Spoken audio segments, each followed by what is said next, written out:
Olá, pessoas! Olá, seguidores do canal Raciocínios Espíritas. Este é o bloco Divagações e que se trata assim de assuntos mais gerais relacionados à doutrina espírita ou à nossa relação com o espiritismo ou com o movimento espírita, né? Ou com os espíritas, uns com os outros, ou com os espíritas, com os não espíritas, por aí vai, né? E o tema que me traz aqui hoje, nesta divagação, é o Evangelho no Lar, né? Que é uma prática comum entre os espíritas, né? Normalmente, quando se recomenda Evangelho no Lar, né, existe até um certo padrão, né? Quando se recomenda, por exemplo, no centro espírita se recomenda que faça Evangelho no Lar em casa, né? As pessoas recomendam verbalmente, tem centros até que tem um panfletinho, né? Com passo a passo ensinando. E normalmente é assim, né? Que se faça uma oração inicial, depois faz uma leitura de preferência, né, do Evangelho segundo o Espiritismo, né? Aí depois faz um comentário, uma reflexão, aí encerra com a oração final. Também às vezes recomenda que pode-se usar um outro livro para acrescentar mais, tipo um livro de mensagens, um minuto de sabedoria, tal. Mas invariavelmente a recomendação básica é essa, né? Que dure no mínimo de 10, no máximo até meia hora, né? E que seja sempre no mesmo horário, no mesmo dia, no mesmo horário, que se faça o Evangelho no Lar, né? Essa é a recomendação básica, né? A recomendação mais geral, mas nem todo mundo segue a risca, né? Tem gente que pode fazer em menos tempo, em mais tempo, tal. Aí cada um adapta as suas necessidades, né? Mas a recomendação geral é essa, né? Vamos dizer assim, é um certo padrão, né? Fazer assim. E a maioria das pessoas fazem mais ou menos assim, seguem esse padrão, é porque é um padrão muito bom, né? Não tem nada demais, né? Padrões são ruins quando não são bons. Quando não devo seguir padrões, é porque esses padrões não estão mais fazendo um bom efeito, né? Mas se o padrão for bom, não há problema, né? Mas sempre, né? A pessoa pode adaptar, bota um livro a mais para fazer mais uma leitura, né? Em vez de 30 minutos, faz 40 minutos. Aí vai de cada um. Mas é bom que o Evangelho no Lar realmente não demore muito, né? Que seja uma coisa mais reflexiva e tal, né? Para ser uma palestra, né? Bom, e aí normalmente o novato no espiritismo, né, que adentra a casa espírita, né, muitas vezes pelo tratamento espiritual faz o tratamento, alguns vão por curiosidade, foi o meu caso, eu fui por curiosidade, ver uma palestra, gostei, fiquei, eu até fiz tratamento espiritual, mas posteriormente, né, mas muitas vezes a pessoa já entra no centro para o tratamento espiritual, né, para receber o socorro fluidoterápico, né, o socorro espiritual, né, então faz-se a recomendação, entre outras, né? Que a pessoa compareça, faça o tratamento, assista às palestras e tal, e faça Evangelho no Lar, né? Que é a hora que as pessoas que moram na casa se reúnem, né, para fazer essa leitura e reflexão, essa oração, como eu descrevi agora há pouco. Porém, alguns argumentam, né, com toda razão, mas as outras pessoas da minha casa não são espíritas, eu não posso obrigar a se reunirem comigo para fazer o Evangelho no Lar. E há casos, inclusive, de pessoas que moram sozinhas, como por exemplo, eu morei sozinho durante um tempo, né? Como é que eu vou fazer Evangelho no Lar se eu não tenho com quem fazer, né? Aí vem a recomendação, não, você pode fazer sozinho. Eu pensei, sozinho? Aí lembra aquela passagem de Jesus, né? Ele fala assim: se reunirem duas ou mais pessoas em meu nome, aí eu estarei, né? Então diz assim: duas ou mais pessoas. Pressupõe-se que para fazer o Evangelho no Lar tem que haver duas ou mais pessoas. Como é que eu vou fazer o Evangelho no Lar sozinho, né? E aí vem essa questão. Bom, uma das respostas melhores que tem é que você não faz sozinho, né? Você pode estar sozinho enquanto encarnado, né? Mas você tem um amparo espiritual.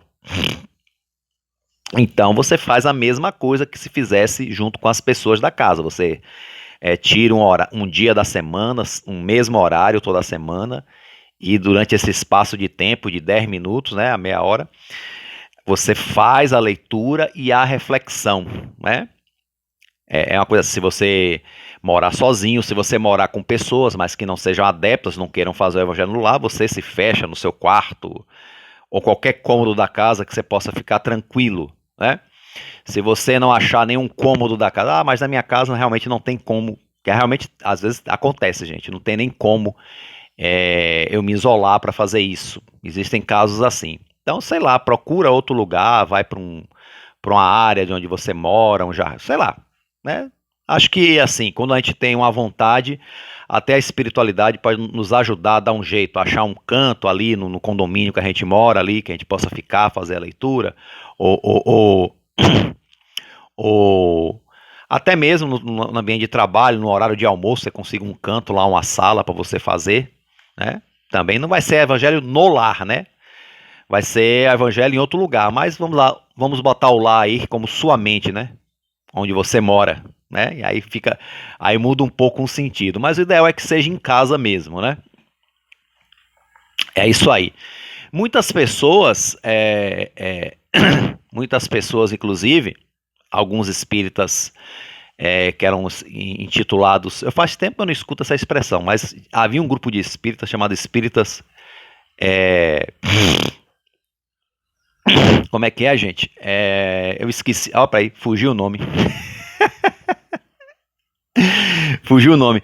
Mas eram tipos de espíritas que diz que não gostam dessas imposições, que essa imposição de fazer a coisa no horário e tal, não, eu leio o evangelho a hora que eu quiser, eu faço minhas reflexões a hora que eu quiser, se eu quiser ler no transporte público eu leio, se eu quiser ler no trabalho eu leio, eu faço o evangelho na hora que eu quiser, que diz que essa obrigação de fazer somente num determinado dia da semana, num determinado horário, que isso aí é uma ditadura, né? Porque eu leio e faço minhas reflexões a hora que eu quiser. Ótimo. Isso aí eu nem questiono, ninguém nem questiona. Realmente, a hora que a gente quiser, a gente pode fazer nossas leituras e reflexões, sim. No transporte público, eu mesmo no metrô faço muita leitura, né? Em qualquer lugar. Mas o evangelho no lar, gente, é algo específico, né? Os espíritos benfeitores nos amparam a todo momento. Todo momento. Mas o amparo no momento do evangelho no lar é um amparo mais elaborado, porque, por exemplo, você marca um horário, né? Você marca um horário, você se predispõe a fazer aquilo ali. Então, é como pensa um tratamento espiritual no centro espírita. Os espíritos benfeitores sempre nos auxiliam, né? Sempre que nós permitimos que eles nos auxiliem, né? Claro. Mas veja que o tratamento espiritual no centro ele tem um efeito mais intenso porque está ali direcionado, o ambiente preparado. Então tem um efeito mais intenso. Nós estamos mais receptivos. Se nós vamos ao tratamento, naturalmente, psicologicamente, a gente está mais receptivo. Então tem tudo isso. Então o evangelho no lar é parecido. Então você está ali naquele horário, naquele momento, então ali vai ter um amparo espiritual mais intenso, porque você está mais receptivo, você reservou aquele horário, aquele momento para isso, reservou aquele momento para isso, então haverá sim uma coisa mais, né, um amparo espiritual um pouco mais intenso, sim. Não tanto quanto no tratamento espiritual do centro espírita, mas vai ter. Então é isso, o evangelho no lar é essa coisa assim específica. E é bom que mesmo que a gente more numa casa e que a família não seja adepta, a gente consiga fazer em casa sozinho. E aí a outra pergunta que vem é assim, e a gente faz sozinho, a gente só faz ler em silêncio, refletir em silêncio? Ora, os espíritos escutam o nosso pensamento. Nós não precisamos articular a palavra. Quando fazemos o evangelho lá sozinho, né? Só nós de encarnado, sozinho, só nós encarnado, né? Porque, como eu já disse, não estamos sozinhos. Então, o espírito tem a linguagem do pensamento. Só que nós, seres humanos, e eu falo especificamente de mim, né? Quando vou ler em silêncio, eu posso devagar, olha aí, divagações, né? Posso devagar, me perder e tal. Então, por exemplo, é bom que se leia alto, porque você concentra mais. Não é alto, alto, não é alto assim, que você possa escutar a sua voz, não precisa ser alto não, né? Meio que você lê na voz baixa, pá, pá, pá, pá, né? Bem-aventurados os de puro coração, porque verão a Deus e tal. Porque você concentra, concentra mais. Há um princípio, inclusive, dos japoneses, que é muito interessante.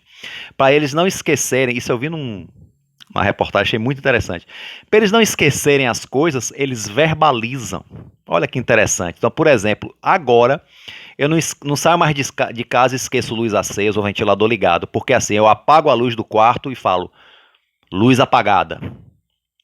Pronto, aí fica na minha memória, eu apaguei, porque eu apontei e disse luz apagada, né? Eu tinha uma mania horrível até às vezes de deixar a geladeira aberta, não fechar a geladeira direito. Aí isso me dava uma paranoia, eu chegava na rua e falava, meu Deus, será que eu fechei a geladeira? Às vezes até voltava, quando voltava a geladeira estava fechada, mas ficava naquela paranoia. Então o que eu faço? Eu fecho a geladeira, eu verifico a geladeira e faço geladeira fechada, ou seja, eu verbalizo. Isso é uma técnica que os japoneses usam muito para não esquecer as coisas, né?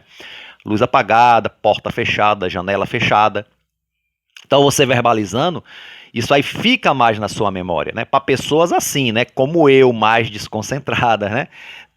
Tem outros que não, que tem a mente bem equilibrada, claro, né? Que só olhar pelo pensamento já lembram, né? Mas isso aí não é uma grande maioria não, viu gente? Se os japoneses, que são pessoas assim, vamos dizer, do ponto de vista social, mais evoluídos, né? O Japão, né? Eles usam essa técnica, né? Eles acham necessário usar essa técnica. Quem sou eu para não usar? Então eu adquiri essa técnica e tudo dá certo, né? Raramente eu esqueço alguma coisa, quer dizer, peguei a carteira, peguei tal. Então, o mesmo princípio eu uso no Evangelho no Lar. Então, eu vou fazer o Evangelho no Lar sozinho, eu leio também em voz alta, justamente para eu não devagar, né? Para minha mente não viajar e eu me concentrar na leitura, nas palavras. Então eu leio em voz alta para mim mesmo, tal, tal. Depois faço uma oração também, né, a meia voz, né? E pronto, tá feito o Evangelho no Lar, né? Que eu sei que eu não estou sozinho, né? Tenho um amparo espiritual. Seria bom se eu fizesse com a família, mas como a minha família não é espírita, então eu faço desse jeito. Mas com certeza, né? Os benefícios dessa leitura desse Evangelho também chega a meu lar e indiretamente às pessoas que estão nesse lar, mesmo quem não quer fazer o evangelho no lar, né? Porque não segue, né, as minhas ideias, nossas ideias espíritas. Não é obrigado também. Ninguém é obrigado, né, a ser espírita. Então dá para se fazer sim o evangelho no lar sozinho, mesmo porque não estamos sozinhos, né? Dá para se fazer a leitura em silêncio e se tiver uma boa concentração, né? Se tiver uma boa concentração, porque os espíritos entendem entende a linguagem do pensamento, mas é melhor, para não perder, quem tem dificuldade de concentração como eu, é melhor que leia em voz alta, não alta, como eu já expliquei, mas leia a meia voz, leia e faça um comentário também em voz alta, né? E aí fica melhor para sintetizar um ensinamento e o efeito do Evangelho no Lar ter um efeito melhor. Mas realmente, não precisa ficar na ditadura de só fazer no Evangelho no Lar, não. Acho que leitura espírita, tanto do Evangelho segundo o Espiritismo, ou Livro dos Espíritos, ou qualquer bom livro espírita, a gente faz em qualquer lugar que a gente tem a oportunidade de fazer leitura, fazer reflexão e tudo mais, né? E não podemos realmente impor a outras pessoas da nossa casa que façam algo que realmente não compete nas suas ideias, né? E se a gente morar sozinho também, né? Não vamos nos privar de um benefício desse, né? Como é o Evangelho no Lar. Então façamos mesmo sozinho, né? Nós e os benfeitores desencarnados, né? A nossa leitura em meia voz, ou como eu disse, para quem não tem boa concentração. E aí a gente tem sim. Opa! Estou olhando o tempo aqui para não me perder, gente, desculpa. E aí sim, nós temos o efeito do evangelho no lar, né? Que é a prática do evangelho no lar. Inclusive, é bom, gente, é bom as leituras que se façam, né? As leituras que se façam complementares né? Esqueci a palavra, né? As leituras complementares, além do Evangelho segundo o Espiritismo, sejam leituras que tenham a ver, né, de preferência com o tema, né? Às vezes, não, a pessoa sorteia, abre aqui o Minuto de Sabedoria, abre aqui um livro de mensagens, são mensagens boas, né? E olha que muitas vezes até combina, né, com a mensagem que a gente vai ler no Evangelho no Lar.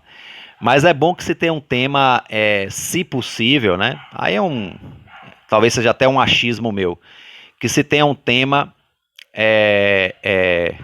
uniformizado, né? Então, para que o tema, o aprendizado seja mais sintetizado. Então, pronto, está respondida a pergunta. Dá para se fazer o Evangelho no Lar sozinho? Não é o ideal, mas dá, né? Mas dá. Dá e é importante que se faça. Você que mora sozinho, você que mora sozinha, minha querida, ou você cuja família não participa, dá para se fazer sim, ok? Faça a sua leitura, né? De preferência com a voz para sintetizar, mas se você tiver uma ótima concentração, pode ser em silêncio, né? Mas imitando a técnica do japonês, para quem não tem concentração 100% como a minha, ler em voz alta, fazer um comentáriozinho em voz alta, alta entre aspas, né? Na meia voz, e fazer a oração também, né? Então é bom, não só se pode fazer o Evangelho no Lar sozinho, como se deve, né? Não só pode, como deve. Ok, gente? Então pronto, então aqui vamos encerrando mais essa divagação, espero que tenha sido útil, né? Útil para vocês, útil para todos nós, né? Vocês aí que seguem o canal Raciocínios Espíritas, sigam também nas mídias, né? No perfil do Facebook, o perfil do Instagram e também do Twitter, do Raciocínios Espíritas, né? Quem gostou, curte, compartilha, né? Quem não quiser compartilhar o vídeo, pelo menos compartilha essa ideia de alguma forma, né? Que eu acho que é importante essa ideia do Evangelho no Lar para as pessoas, ok? Então a todos um forte abraço e fiquem com Deus.